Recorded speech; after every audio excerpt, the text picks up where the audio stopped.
Okay, 3, 2, and good now.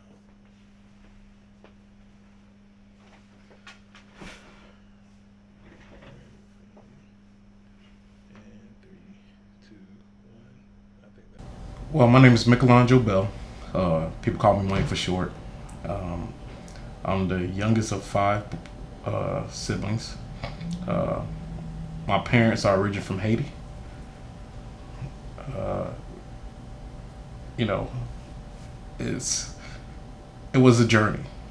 It was a journey. I can recall my father, who's no longer here with us, but I remember when, as far as I can remember, I remember us living in a van. Parents migrating here, and they had some rough patches. And as they had more kids, we was living in the van, and one of the things was about it is that we would have to go to the neighbor house and get a bucket of water and shower.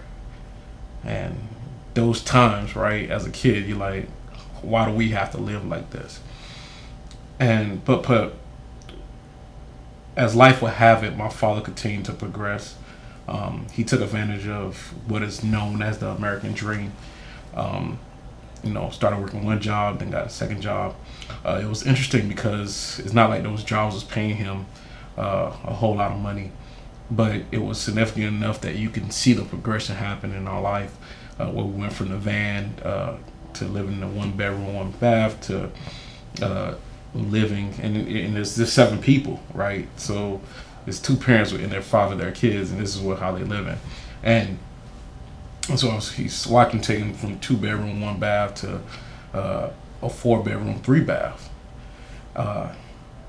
But in that whole process, my parents were so focused on creating a living like environment for us.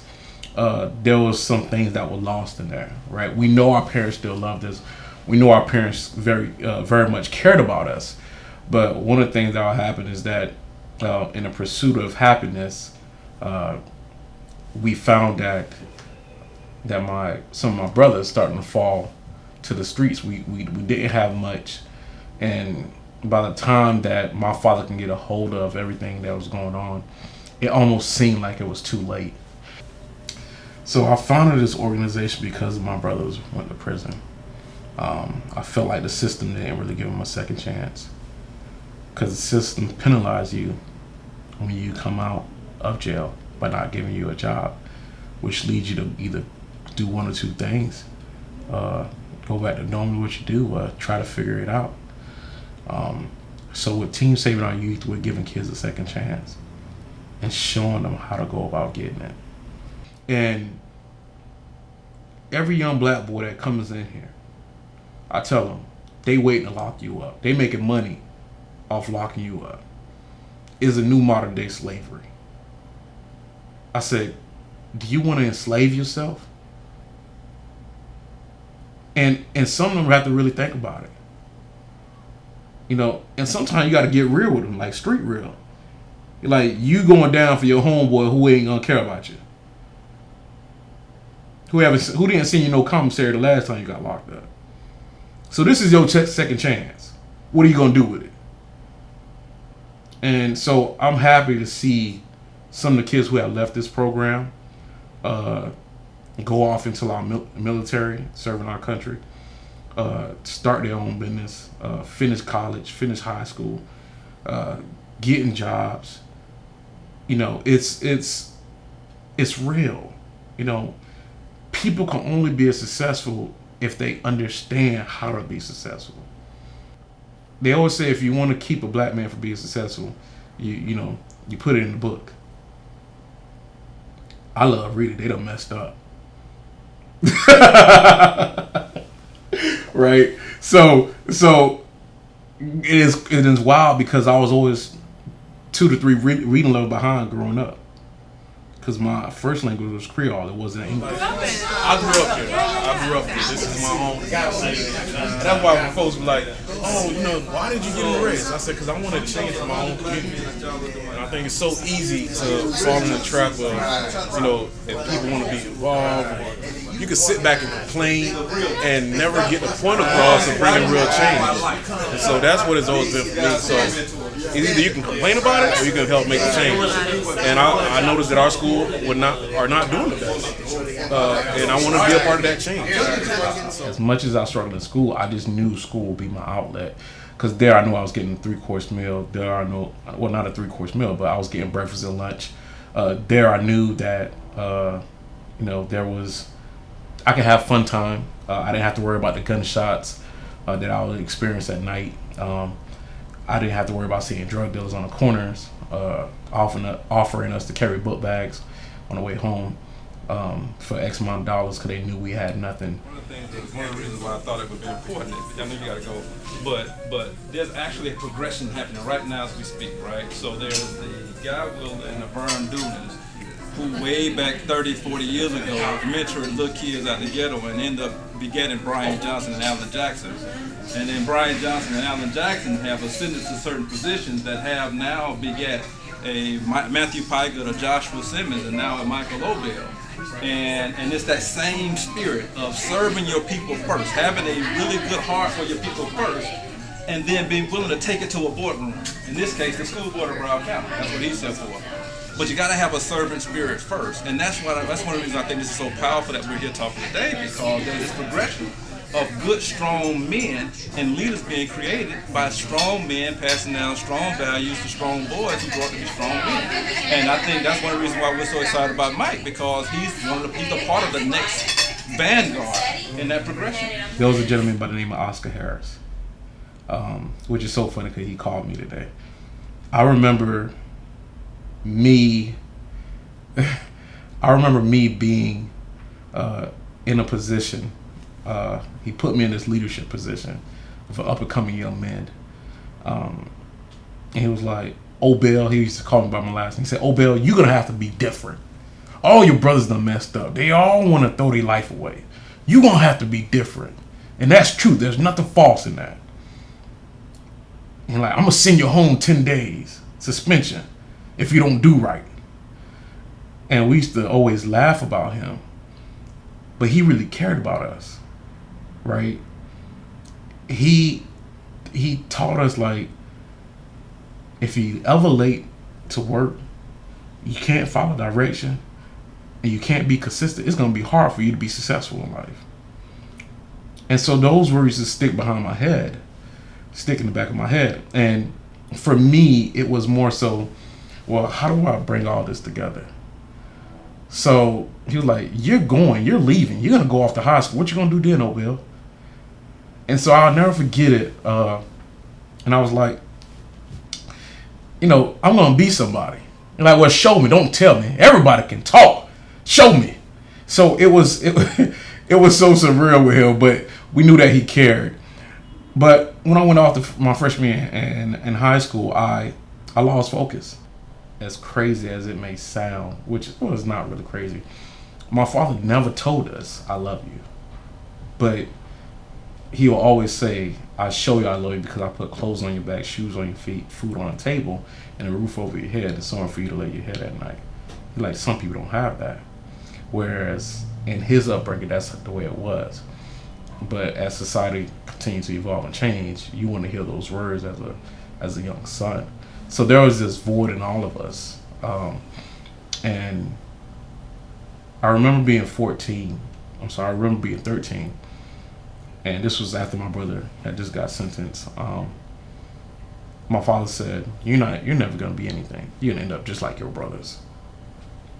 And as a kid, that threw me for a loop. I was hurt. I was devastated. I was so devastated that I cried that whole night, because I was like, how can someone who we believe that loved us can say such thing?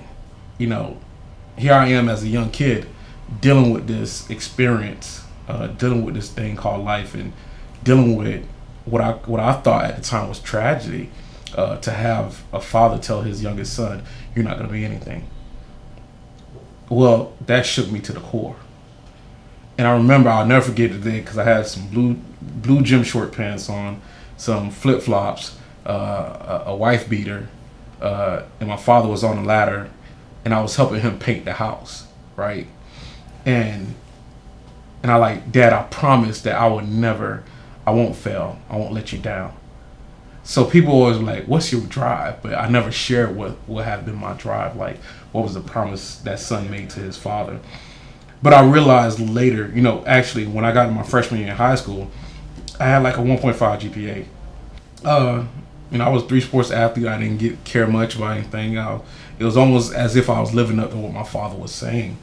And during that transition from middle school to high school, I went to a gang cookout with my brother. And here it is, I'm at a gang cookout. I'm there to eat food and play basketball, and it's crazy. Like some Caribbean mothers, your mom tell you she had a bad dream, don't go out, right? But the reality of it was, I was like, well, I'm just going to play basketball and eat and have a good time. And it didn't click for me. When I got there, I'm hanging out on a basketball court, and a fight break out between two different nationalities. And it was crazy because the fight happened so fast. Before we knew it, guns were being drawn. And I took off running because I'm like, look, I don't want to die. And this is this huge, heavyset guy, no shirt on, jeans on, white tennis shoes, I'll never forget it, pulls out his shotgun and starts chasing me because he believed I was part of the pack. And he chased me all the way around this complex. And I literally fell to my knees begging for my life, telling him, don't shoot me. Don't shoot me. And this lady jumped to the window sill, said, please don't kill my son. Now this lady I was not her son. I didn't know her for Adam, but I believe she was fearful of seeing another young black man being gunned down in her neighborhood. And she knew I wasn't from the neighborhood. And the man said, well, this is your son. Well, why are you not out here? She said, please just don't kill my son. And out of the corner of my eyes, even in the heat of the moment, I'm watching my brother, who's across the street fighting, who eventually stopped fighting and saw this gun being drawn on me, and he froze. He froze, and I was like, I'm thinking he's gonna come and help me, but he froze.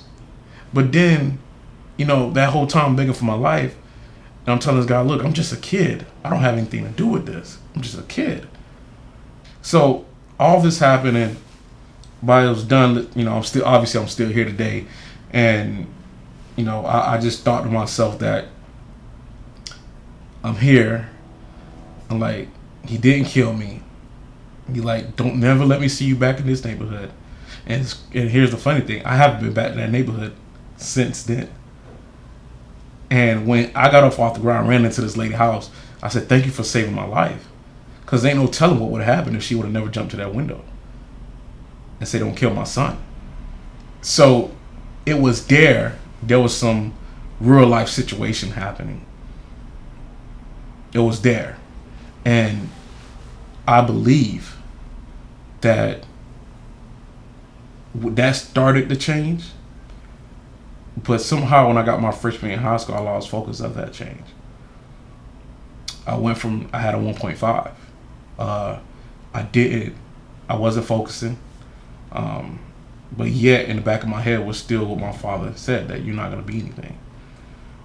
And so when I finished off with a 3.5, magnum cum laude, went off to college with $100,000 in scholarship.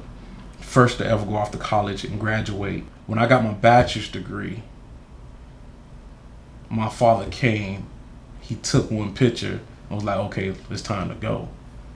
And my mom, she's like jumping for joy.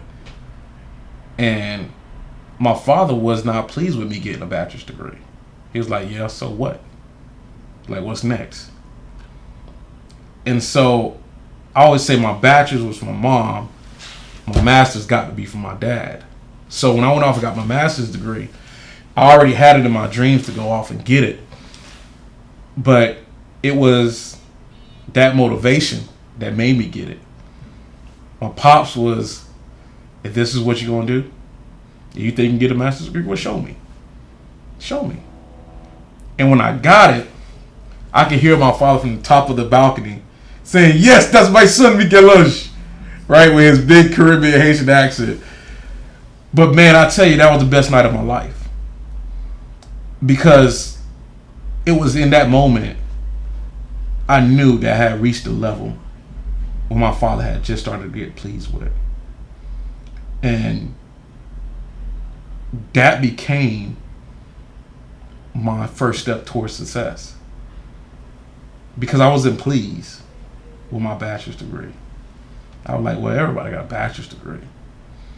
So I got my master's, and my father, a year, maybe like 2 years from that time, said, I love you, to me. Out of all his sons, I was the first he ever said, I love you too.